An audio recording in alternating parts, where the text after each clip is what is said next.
It's the first time in 21 years Memphis has opened the season with 5 straight defeats. 3 of the losses have come at FedEx Forum, where the Grizz have boasted a 0.793 winning percentage over the past 2 seasons, with the NBA's best home record last season. Memphis ranks dead last in points scored per possession, according to Cleaning the Glass, and just 23rd in points allowed per possession, despite being able to throw the last 2 Defensive Player of the Year winners out there for 30-plus minutes every night. Bane's doing his best in a leveled-up role against opponents' top defensive options, 24 points per game, while using 29.1% of Memphis's offensive possessions. Both career highs, but one of the league's premier long-range artists is just 17 for 49, a 34.7% from the three-point arc, and he's managed just 16 assists against 13 turnovers.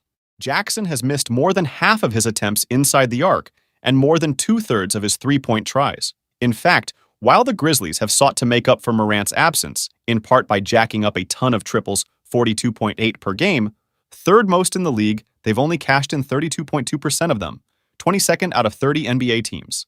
Smart has finished well in the paint and ticked above 33% from deep for the first time in 4 years, but he's got the highest turnover rate of any high-usage non-rookie in the league. With Morant unavailable, veteran Derrick Rose now shelved by knee soreness, the Grizzlies are turning it over on 15.6% of their offensive possessions, a bottom 10 mark and on pace for the franchise's worst rate since 2017.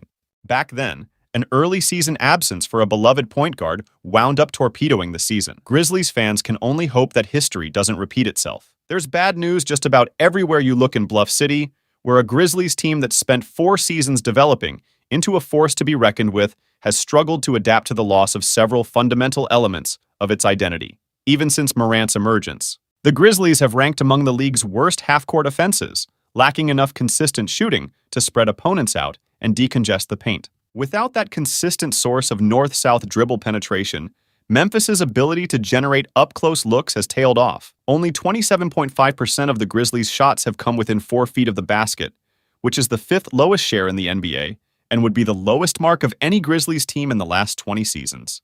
Ja Morant's slices to the cup and high-volume shots on goal also created offensive rebounding opportunities. Those became a critical aspect of the Grizzlies' approach to producing points over the past 3 seasons.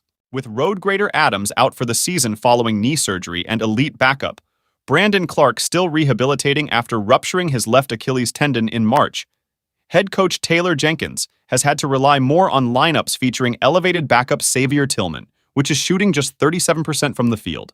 When all else has failed for the Grizzlies on the offensive end over the past couple of seasons, at least they could run like hell. Bad half-court execution doesn't matter nearly as much when you're grinding opponents down on defense, grabbing the ball off the rim, pushing the pace and either dunking, hitting a shooter in the corner, or dishing off to a trailer sprinting into the fold.